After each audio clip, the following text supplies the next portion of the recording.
முன்னொரு காலத்துல ரங்கசாமிங்கிற நாடோடி ரொம்ப தூரம் பயணம் செஞ்சு ராத்திரியில ரொம்ப இருட்டானதுக்கு அப்புறம் கலிங்கபுரத்துக்கு வந்து சேர்றாரு. அவரு அந்த பட்டணத்துக்கு புதுசுங்கிறதுனால எங்க படுத்துக்கிறதுன்னு தெரியாம ஒரு பெரிய தெருவுல வீட்டு முன்னாடி திண்ணையில படுத்துக்கிறாரு. சோர்ந்து போயிருக்கிறதுனால உடனே தூங்கிடுறாரு. கொஞ்ச நேரத்துல யாரோ பேசிட்டு இருந்த சத்தம் கேட்டு தூக்கத்துல இருந்து எழுந்திருக்கிறாரு. அங்க 2 ஆளுங்க மெதுவா பேசிட்டு இருந்தத பார்த்து அவங்க 2 பேரும் என்ன பேசுறாங்கன்னு கவனிக்கிறாரு. பேசிட்டு இருந்த 2 பேர்ல ஒருத்தர் பேர் மணிமாறன்னும் இன்னொருத்தர் அந்த நாட்டோட காவல்காரர்னு தெரிஞ்சது. அந்த மணிமாறன் திருடிட்டு தப்பிக்க முயற்சி பண்ணப்போ அந்த காவல்காரர் புடிச்சிட்டார்னு ரங்கசாமிக்கு தெரியுது. தம்பி, திருடுறது ரொம்ப பெரிய குற்றம், பாவம். அப்படி இருக்கும்போது நீ ஏப்பா இந்த சின்ன வயசுல இப்படி திருடுன அப்படின்னு கேக்குறாரு காவல்காரர். அதுக்கு மணிமாறன் இப்படி சொல்றாரு. ஐயா, நீங்க சொல்றது உண்மைதான். ஆனா இப்ப என்னோட நிலைமை ரொம்ப கொடுமையா இருக்கு. இந்த மாதிரி நிலைமையில எனக்கு வேற வழி இல்லாம இந்த கேவலமான வேலையை நான் செஞ்சிட்டேன். இந்த ஒரு முறை என்ன நீங்க விட்டுட்டீங்கன்னா இனி எந்த ஜென்மத்திலயும் நான் திருடவே மாட்டேன்யா அப்படின்னு மணிமாறன் ரொம்ப வேதனையோட வருத்தத்தோட சொல்றாரு. உண்மையிலேயே உன்னை பார்த்தா ரொம்ப நல்லவனா தெரியுது. உனக்கு அப்படி என்னதான்ப்பா கஷ்டம் வந்துச்சு அப்படின்னு காவல்காரர் கேட்ட உடனே மணிமாறன் தன்னோட சோக கதைய சொல்ல ஆரம்பிக்கிறாரு. ஐயா, எங்களுது ரொம்ப சின்ன குடும்பம் ஐயா. நான் சின்ன வயசா இருக்கும்போது எங்க அப்பா இறந்ததுனால எங்க அம்மா காந்தம்மா பெரிய வீடுகள்ல வேலை செஞ்சு எனக்கு எந்த கஷ்டமும் கொடுக்காம அவங்க என்ன நல்லா வளர்த்தாங்க. கொஞ்சம் பணம் சேர்ந்ததுக்கு அப்புறம் வீட்லயே ஒரு உணவகம் ஆரம்பிச்சு 4 பேருக்கு சோறு போட்டு அதுல வர்ற பணத்தால என்னை படிக்க வச்சு நல்லா ஆளாக்குனாங்க. இப்படி இருக்கும்போது ஒரு நாள் இரவு ஒரு கணவனும் மனைவியும் எங்க வீட்டுக்கு வந்தாங்க. அம்மா, எங்க ஊரு இந்த பட்டணத்து பக்கத்துல இருக்கிற வெங்கண்ணபுரம். இப்ப நாங்க எங்க ஊருக்கு போறதுக்கு எந்த வண்டியும் கிடையாது. நடந்து போலான்னு பார்த்தா ரொம்ப இருட்டாயிடுச்சு. இப்ப எங்களுக்கு ரொம்ப பசியா இருக்குமா. நீங்க சம்மதிச்சிங்கன்னா இன்னைக்கு ராத்திரி நாங்க இங்கேயே தங்கிட்டு சூரியன் உதிக்கிறதுக்கு முன்னாடியே நாங்க போயிடுறோம்மா. சரிங்க ஐயா, நான் உடனே உங்களுக்காக சாப்பாடு தயார் பண்றேன். ஆனா நீங்க 2 பேரும் இங்க ராத்திரி தங்கறதுக்கு உங்க 2 பேருக்கும் கஷ்டமா இருக்குமே. எதனாலன்னா எங்களுது ரொம்ப சின்ன வீடு. இதுல எங்களுக்கு எந்த கஷ்டமும் இல்லம்மா. எங்களுக்கு படுத்துக்கிறதுக்கு ஒரு மூலையில இடம் கொடுத்தா போதும். காலையில சீக்கிரம் எழுந்து போயிடுவோம். உங்களுக்கு எந்த கஷ்டமும் இல்லன்னா இன்னைக்கு நீங்க இங்கேயே தங்குங்க. முதல்ல நீங்க போய் குளிச்சிட்டு வாங்க. நான் போய் சாப்பாடு தயார் பண்றேன். அதுக்கப்புறம் எங்க அம்மா அவங்களுக்கு குளிக்கிறதுக்கு ஏற்பாடு பண்ணி அவங்க சாப்பிட்றதுக்காக உணவு தயார் பண்ணாங்க. ஆஹா, எங்களுக்கு சாப்பிட்றதுக்கு ஒன்றும் கிடைக்காதுன்னு நினைச்சோம். ஆனா எங்களுக்காக நீங்க சுவையான உணவை சமைச்சு கொடுத்துருக்கீங்க. உங்க நன்றி கடனை எப்படி தீக்கிறதுனே தெரியலம்மா. ஐயோ, இதுக்கெல்லாம் போய் நீங்க ஏங்கய்யா இப்படியெல்லாம் பேசிட்டு இருக்கீங்க? என்னால முடிஞ்சது செஞ்சு கொடுத்துருக்கேன். உங்களால முடிஞ்சது கொடுங்க. இதுல நன்றி கடன் செலுத்துறதுக்கு என்ன இருக்கு? அப்படிலாம் சொல்லாதீங்கம்மா. தேவையானதெல்லாம் பணத்தால வாங்க முடியாது. அதுக்கு நல்ல மனசுதான் முக்கியம். அப்படி அந்த கணவன் மனைவி 2 பேரும் சாப்பிட்டு அன்னைக்கு ராத்திரி எங்க வீட்லயே படுத்துக்கிட்டாங்க. அப்படி எங்க வீட்டுல படுத்துக்கிட்டவங்க காலையில எழுந்து நாங்க பார்த்தப்போ இறந்து கிடந்தாங்க. இந்த விஷயம் ஊரு முழுக்க தெரிஞ்சு போயிடுச்சு. ஒரு வைத்தியர் வந்து பார்த்தாரு. அவங்க விஷம் சாப்பிட்டதுனால இறந்துட்டதா சொன்னாரு. அன்னைக்கு இரவு அம்மா சமைச்ச உணவு மிச்சம் இருந்துச்சு. அந்த உணவை சோதிச்சு பார்த்தப்போ அதுல இறந்த பல்லி ஒண்ணு இருந்தது. உடனே அவங்க எங்களை மகாராஜா கிட்ட கூட்டிட்டு போனாங்க. அவரு நடந்தது எல்லாத்தையும் விசாரிச்சுட்டு இப்படி தீர்ப்பு கொடுத்தாரு. 2 அப்பாவி தம்பதிங்க இறந்து போனதுக்கு காரணம் வீட்டு உணவகம் நடத்தின இந்த அம்மா தான். இதை இவங்க வேணும்னு பண்ணல. ஆனா இது இவங்களுக்கே தெரியாம நடந்த தப்பு. ஆனா இந்த தப்பு இவங்களால நடந்ததுனால இவங்களுக்கு நான் தூக்கு தண்டனை விதிக்கிறேன். அப்படி மகாராஜா எங்களுக்கு கடுமையான தண்டனை கொடுத்தார். ராஜ தர்பார்ல இருந்த பெரியவங்க எல்லாம் அதுக்கு மறுப்பு தெரிவிச்சாங்க. மகாராஜா, நீங்க இப்ப கொடுத்த தண்டனைய பத்தி ஒரு தடவை நல்லா யோசிச்சீங்கன்னா நல்லா இருக்கும்னு எனக்கு தோணுது. வேணும்னு திட்டம் போட்டு பண்ண கொலைக்கும் தற்செயலாக நடந்த கொலைக்கும் நிறைய வித்தியாசங்கள் இருக்கு மகாராஜா. இந்த 2த்துக்கும் ஒரே தண்டனை கொடுக்கறது நல்லதில்ல. இதுல அவங்களோட தப்பு இருக்கு. ஆனா இந்த தண்டனை சரியில்லைன்னு நினைக்கிறேன். நீங்க அவங்க மேல கருணை காட்டணும்னு நான் உங்ககிட்ட வேண்டி கேட்டுக்கிறேன் மகாராஜா. அவரு சொன்னதை கேட்ட மகாராஜா கொஞ்ச நேரம் யோசிச்சு அவரோட முடிவை மாத்திக்கிட்டு வேற தண்டனை கொடுக்க போறதா இப்படி சொன்னாரு. மந்திரியார் சொன்ன மாதிரி அந்த தம்பதிய கொலை பண்ணணுங்கிற எண்ணம் இவங்களோடது இல்லங்கிறதுனால, ஆனாலும் அவங்க இறந்ததுக்கான காரணம் இவங்கிறதுனால இன்னும் 1 மாசத்துக்குள்ள 10,000 பொற்காசுகளை அபராதமா கட்டுறதா இருந்தா இந்த அம்மாவை நான் விடுவிக்கிறேன். அப்படி இல்லனா கெடுகாலம் முடிஞ்ச உடனே இந்த அம்மாவுக்கு தூக்கு தண்டனை விதிக்கப்படும் அப்படின்னு மகாராஜா தீர்ப்பு கொடுத்துட்டார். ஆனா அவ்வளோ பணத்தை நான் எப்படி சம்பாதிக்கிறதுன்னு தெரியாம நான் சில நாட்கள் அங்கங்க வேலை செஞ்சு விறகு வெட்டியும் வித்தேன். எங்க அம்மாவை காப்பாத்த நான் படாத பாடுபட்டேன். ஆனா அவ்வளோ பணத்தை என்னால சம்பாதிக்க முடியல. இன்னியோட அந்த ஒரு மாசம் கெடு முடிய போகுது. நாளைக்கு எங்க அம்மாவை தூக்குல போட போறாங்க. நான் ஒரு மாசம் கஷ்டப்பட்டு சம்பாதிச்சது 100 பொற்காசுகள் தான். இந்த மாதிரி நேரத்துல எனக்கு வேற வழி தெரியாம நான் இப்படி திருட வேண்டியதா போயிடுச்சு. அதுக்குள்ள நீங்க என்ன புடிச்சிட்டீங்க ஐயா. இதெல்லாம் ஓரமா ஒட்டு கேட்டுட்டு இருந்த ரங்கசாமிக்கு மனசு தவிச்சு போயிடுது. காவல்காரருடைய மனசும் இறங்கிடுது. அப்போ காவல்காரர் மணிமாறன் கிட்ட இப்படி சொல்றாரு. தம்பி, உண்மையிலேயே உனக்கு வந்த கஷ்டம் ரொம்ப கொடுமையானதுதான். ஆனா அதுக்காக நீ இப்படி திருடுறதும் பெரிய குற்றம்தான். சரி, நீ எங்கேயாவது அதுக்கு கடன் வாங்கியிருக்க வேண்டியதானே? ஐயா நீங்களே சொல்லுங்க, என்னை பத்தி தெரிஞ்சவங்க யாராச்சும் 10,000 பொற்காசுகள் கடனா கொடுப்பாங்களா? இதெல்லாம் நடக்கிற வேலையா? ஒருவேளை அப்படி யாராச்சும் எனக்கு கடன் கொடுத்தாலும் நான் எப்படிங்க ஐயா அதை அவருக்கு திரும்ப செலுத்துவேன்? அப்படின்னு கவலையோட சொல்றாரு மணிமாறன். அப்போ அந்த காவல்காரர் கொஞ்ச நேரம் யோசிச்சு, சரி விடு, உன் நிலைமை எனக்கு புரியுது. நடந்தது என்னமோ நடந்து போச்சு. இனிமேல் இந்த மாதிரி எல்லாம் பண்ணாத. நானும் உன்ன மாதிரி ஏழை தான். எனக்கு நிறைய பிரச்சனைகள் இருக்கு. நீ இப்ப திருடிட்டு வந்ததுல உனக்கு தேவையானதை நீ எடுத்துக்கிட்டு மீதி இருக்கிறத எனக்கு கொடுத்துட்டு உன் வழிய பார்த்துட்டு நீ போ அப்படின்னு அவரு சொல்றாரு. அவரு சொன்னது கேட்டதுமே ரங்கசாமிக்கு அளவு மீறின கோவம் வருது. காவல்காரனா இருந்துகிட்டு திருடனை விடுறது மட்டும் இல்லாம சுயநலமா திருடின பணத்துல பாதியை கேக்குறது மிகப்பெரிய குற்றம் அப்படின்னு மனசுல நினைச்சுக்கிறாரு. மறுநாள் ரங்கசாமி அரண்மனைக்கு போறாரு. மணிமாறன் திருடினத பத்தியும் காவல்காரர் செஞ்ச குற்றத்தை பத்தியும் அவரு யார்கிட்டயும் சொல்லல.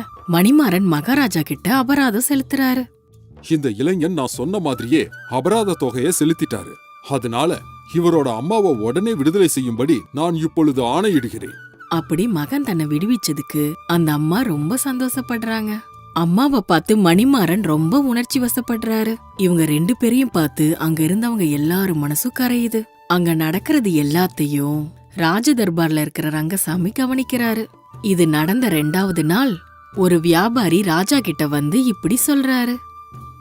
மகாராஜா, நான் ரொம்ப ஏழை வீட்டுல பிறந்தவன். வாழ்க்கையில நான் நல்ல உயர்ந்த நிலைமைக்கு வரணுங்கிறது தான் என்னோட ஆசை. நான் யாருக்கும் எந்த கெடுதலும் செய்யாம நேர்மையான வழியில பணத்தை சம்பாதிக்கணும்னு நினைச்சேன்.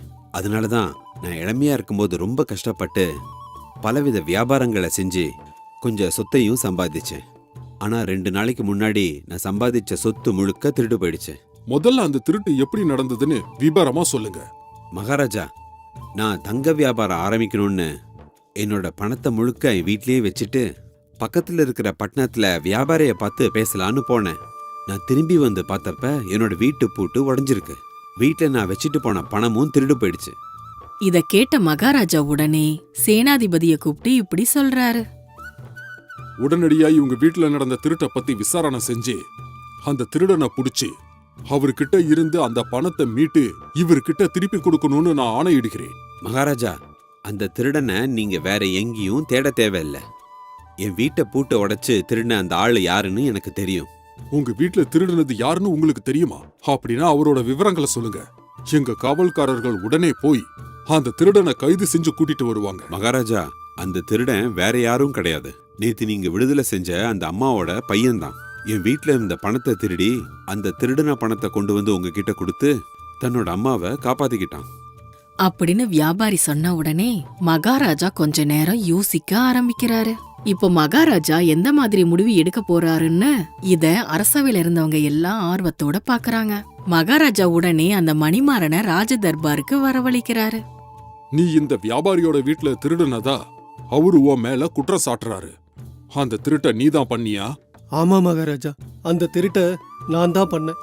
எங்க அம்மாவை காப்பாத்துறதுக்கு எனக்கு வேற வழி தெரியல மகாராஜா. ஒரு மாசத்துல 10,000 பொற்காசுகளை எப்படி சம்பாதிக்கிறதுனே எனக்கு தெரியல. அதனாலதான் இப்படி நான் திருட வேண்டியதா போயிடுச்சு. எனக்காகவே கஷ்டப்பட்டு வாழ்ந்துட்டு இருக்கிறேன். எங்க அம்மாவை எப்படியாவது நான் காப்பாத்தணும் தான் இந்த மாதிரி ஒரு காரியத்தை செஞ்ச மகாராஜா அப்படின்னு தன்னோட குற்றத்தை ஒத்துக்கிறாரு மணிமாறன். இந்த மணிமாறன் தான் திருடுனதை ஒத்துக்கிட்டதுனால இவனை உடனே சிறையில அடைச்சி இவரோட அம்மாவை கூப்பிட்டு இந்த வியாபாரி கிட்ட திருடின பணத்தை இவர்கிட்ட ஒப்படைச்சதுக்கு அப்புறமா தான் தன்னோட மகனை சிறையில இருந்து விடுவிப்பாங்கன்னு சொல்லுங்க அப்படின்னு தீர்ப்பு கொடுக்கறாரு மகாராஜா. ராஜ தர்பார்ல இருக்கிறவங்க எல்லாம் அமைதியா பாத்துட்டு இருக்காங்க. மந்திரியார்கள் யாரும் பேசல. இதையெல்லாம் கவனிச்சிட்டு இருந்த ரங்கசாமி மக்கள் கூட்டத்தில இருந்து வெளியே வந்து இப்படி சொல்றாரு. மகாராஜா, என்ன மன்னிச்சிருங்க. ஆனா நீங்க எடுத்த முடிவு தப்பு. இத கேட்டு சபையில இருந்தவங்க எல்லாம் ஒரேடியா அவரையே திரும்பி பாக்குறாங்க. மகாராஜா ரொம்ப கோவத்தோட, நான் எடுத்த முடிவு தப்பா? முதல்ல நீ யாரு? என் முடிவை தப்பு சொல்ற அளவுக்கு நீ உயர்ந்தவனா? அப்ப சரி, நான் எடுத்த முடிவு தப்பா இருந்தா சரியான முடிவு என்னன்னு நீயே சொல்லு. மகாராஜா, என்னோட பேரு ரங்கசாமி.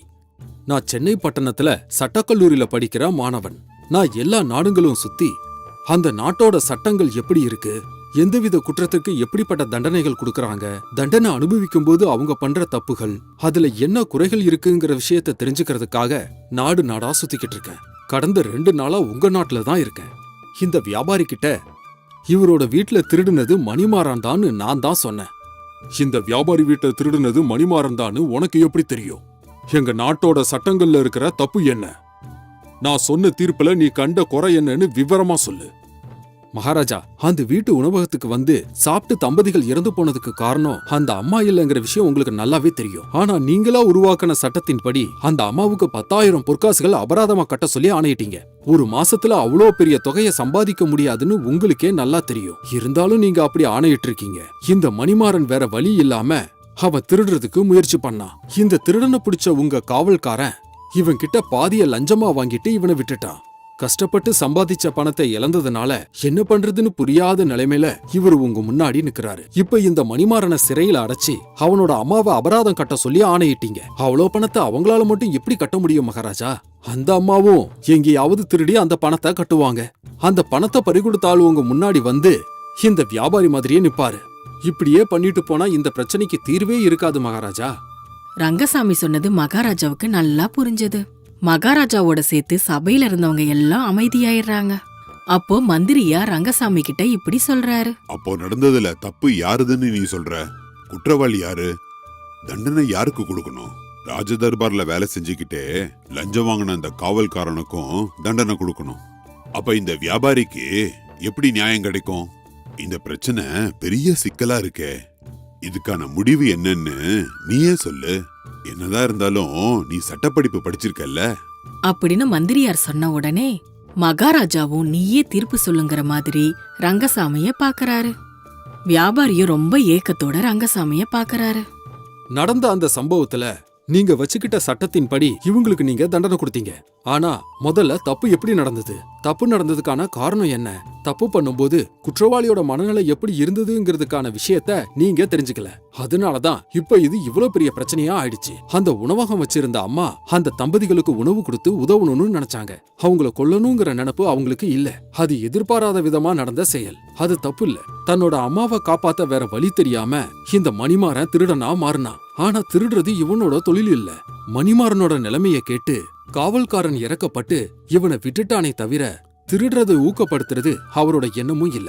உங்க காவல்காரன் இவர்கிட்ட வாங்கின லஞ்ச பணத்தை வச்சு நிறைய ஏழைகளுக்கு உதவி பண்ணான். அப்பதான் தான் பண்ண பாவம் கொஞ்சமாவது குறையும்னு. இதுதானே தவிர அவன் சுயநலத்துக்காக அவன் லஞ்சம் வாங்கல.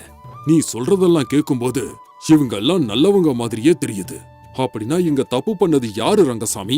இது எல்லாத்துக்கும் காரணம் நீங்க தான் மகாராஜா. 2 நல்லவங்களை குற்றவாளி ஆக்கிட்டீங்க. 2 அப்பாவிகளை மனக்குழப்பத்துக்கு ஆளாக்கிட்டீங்க. இதுக்கான குற்றவாளி நீங்க தான் மகாராஜா. சாதாரண ஒரு உணவு விடுதி நடத்துறவங்களோட மகன் அவ்வளவு பெரிய அபராதத்தை எப்படி கட்டுவாங்கன்னு நீங்க யோசிக்கவே இல்ல. அவன் 10,000 பொற்காசுகள் கொண்டு வந்தப்போ இவ்வளவு குறுகிய நாள்லயே இவ்வளவு பணத்தை எப்படி கொண்டு வந்தேன்னு கேட்கல. அது எப்படி வந்துச்சுன்னு நீங்க ஒரு வார்த்தை கேட்டிருந்தாலும் பிரச்சனை இவ்வளவு தூரத்துக்கு வந்திருக்காது. வயல்ல வேலை செய்யறவங்க பாம்பு கடிச்சு இறந்துட்டாங்கன்னா அந்த பாம்பு புடிச்சு நாம தண்டிக்க முடியாதுல்ல மகாராஜா. அது போல இங்கேயும் அந்த உணவுல எதிர்பாராத விதமா பள்ளி விழுந்ததுனால அவங்க 2 பேரும் இறந்துட்டாங்க. அவங்க குடும்பத்துக்கு உங்களால முடிஞ்ச உதவிய பண்ணி அந்த உணவக அம்மாவையும் அவங்க மகனையும் விடுதலை பண்ணிடுங்க. அதே மாதிரி நீங்க மணிமாறன் கிட்ட அபராதமா வாங்கின 10,000 பொற்காசுகளையும் இந்த வியாபாரிக்கு திருப்பி கொடுத்துருங்க. அப்புறம் இந்த பிரச்சனைக்கு தீர்வா இறந்து போன குடும்பத்துக்கு பண உதவி செஞ்சு ஆறுதல் சொல்லுங்க அப்படின்னு சொல்றாரு ரங்கசாமி. அவரு சொன்ன தீர்ப்பு சபையில இருக்கிறவங்க எல்லாருக்கும் சரின்னு படுது. நாங்க வச்ச சட்டத்தின்படி தண்டனைகளை விதிச்சுட்டு வந்தோம். ஆனா நீ யோசிச்ச அளவுக்கு நாங்க யாரும் ஆழமா யோசிக்கல. இனி சட்டங்கள்ல சில திருத்தங்களை செஞ்சு இனிமேல் நடக்கிற ஒவ்வொரு விஷயத்தையும் ஆழமா ஆராய்ஞ்சி ஒரு நல்ல முடிவை எடுப்போம் அப்படின்னு சொல்லி ரங்கசாமிக்கு பரிசுகளை கொடுத்து அனுப்பி வைக்கிறாரு மகாராஜா. அப்போ வியாபாரிக்கும் 10,000 பொற்காசுகளை திருப்பி கொடுத்துடுறாரு. மணிமாறனையும் அவரோட அம்மாவையும் நிரபராதிகள்னு விடுதலை செஞ்சிடுறாரு. இறந்து போனவங்களோட குடும்ப விவரங்கள் தெரிஞ்சுக்கிட்டு அவங்களுக்கு மகாராஜா மூலமா உதவிகள் கிடைக்குது. எல்லா சம்பவத்துக்கும் ஒரே சட்டம் சரியில்லைன்னு மகாராஜா தெரிஞ்சுக்கிறாரு. இந்த கதை உங்களுக்கு பிடிச்சிருந்தா லைக் பண்ணுங்க, ஷேர் பண்ணுங்க. மேலும் புதிய கதைகளுக்காக எங்க நியூ ஸ்டோரிஸ் புக் தமிழ் சேனலை சப்ஸ்கிரைப் பண்ணுங்க.